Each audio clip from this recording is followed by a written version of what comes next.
ধরুন আপনি ব্যস্ত, তাই আপনার এটিএম কার্ডটা বাড়ির কারো হাতে দিয়ে বললেন টাকা তুলে আনো। বহু বছর ধরেই এমনটা হচ্ছে, কিন্তু এখন প্রশ্ন উঠছে, এই অভ্যেস কি আপনাকে বিপদে ফেলতে পারে? 1 এপ্রিল থেকে ভারতের ব্যাংকিং ব্যবস্থায় নিরাপত্তা নিয়ে বড় পরিবর্তন কার্যকর হয়েছে। এই পরিবর্তনের কেন্দ্রবিন্দুতে রয়েছে রিজার্ভ ব্যাংক অফ ইন্ডিয়া বা আরবিআই এর নতুন কড়াকড়ি, বিশেষ করে ডিজিটাল লেনদেন এবং এটিএম ব্যবহারের ক্ষেত্রে। সবচেয়ে গুরুত্বপূর্ণ বিষয়, এখন থেকে এটিএম কার্ড এবং পিন শেয়ার করার বিষয়টি নিয়ে ব্যাংকগুলি অনেক বেশি কড়া নজরদারি শুরু করেছে।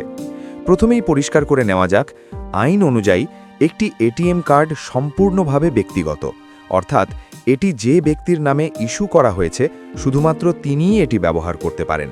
অন্য কাউকে, এমনকি পরিবারের সদস্যকেও কার্ড ও পিন দেওয়া নিয়মভঙ্গ হিসেবে ধরা হতে পারে। এখন প্রশ্ন, হঠাৎ এত কড়াকড়ি কেন? এর প্রধান কারণ সাইবার জালিয়াতির দ্রুত বৃদ্ধি। গত কয়েক বছরে ফিশিং, সিম সোয়াপ, এটিএম স্কিমিং এই ধরনের প্রতারণা বহুগুণ বেড়েছে। ফলে ব্যাংকগুলির ওপর চাপ তৈরি হয়েছে নিরাপত্তা আরও শক্ত করার জন্য। এই পরিস্থিতিতে আরবিআই নির্দেশ দিয়েছে ডিজিটাল লেনদেনের ক্ষেত্রে 2 ফ্যাক্টর অথেন্টিকেশন বা 2FA আরও কঠোরভাবে প্রয়োগ করতে হবে। এই 2FA কি?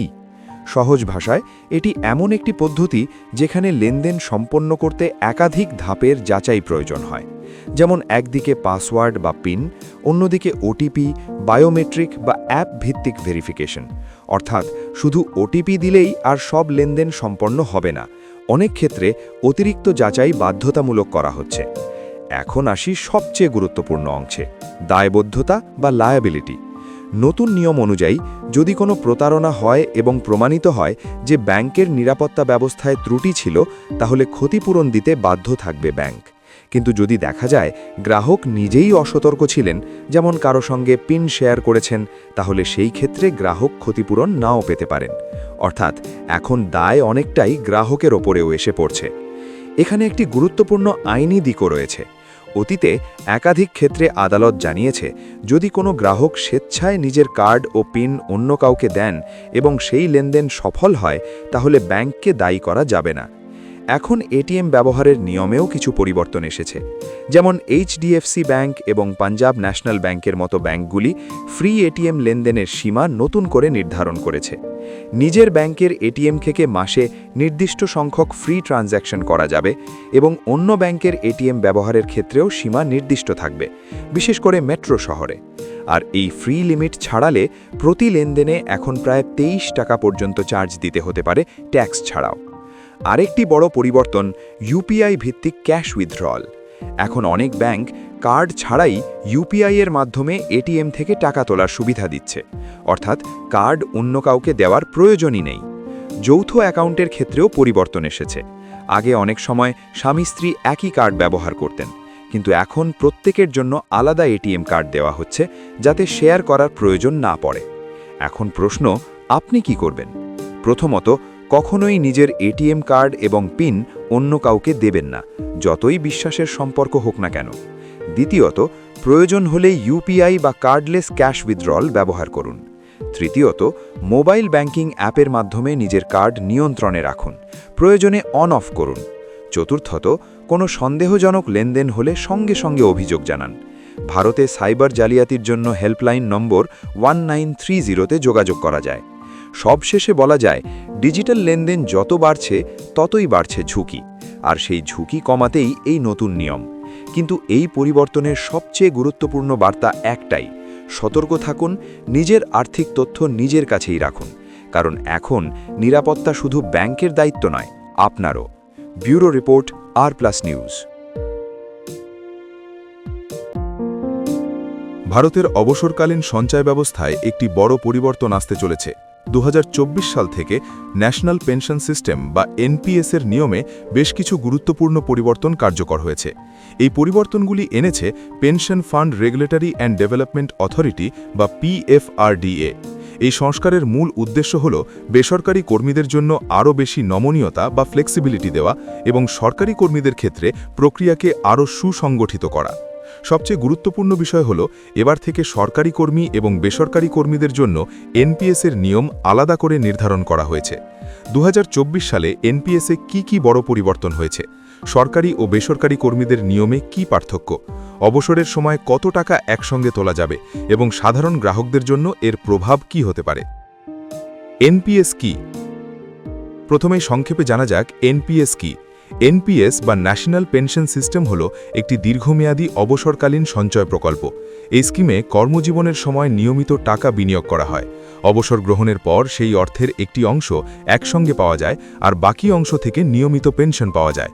সরকারি কর্মীদের পাশাপাশি বর্তমানে বেসরকারি কর্মী এবং সাধারণ নাগরিকরাও এই স্কিমে বিনিয়োগ করতে পারেন।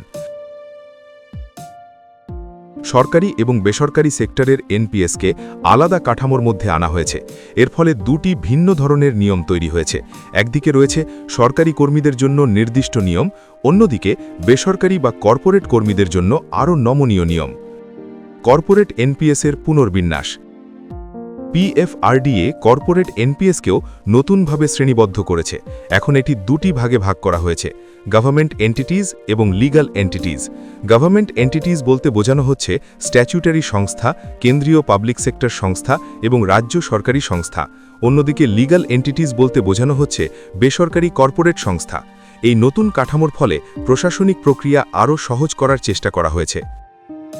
সিআরের সঙ্গে সরাসরি যুক্ত। সরকারি সংস্থাগুলিকে এখন সরাসরি যুক্ত করা হচ্ছে সেন্ট্রাল রেকর্ড কিপিং এজেন্সি বা সিআরের সঙ্গে।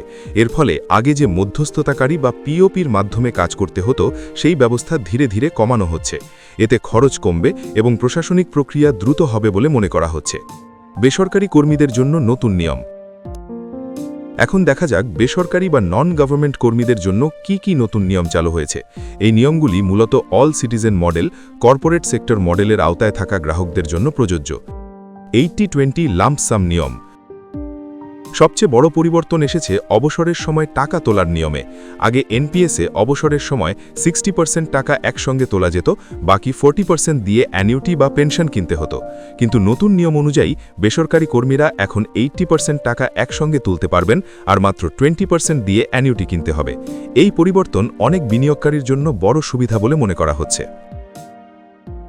ছোট কর্পাসে 100% উত্তোলন।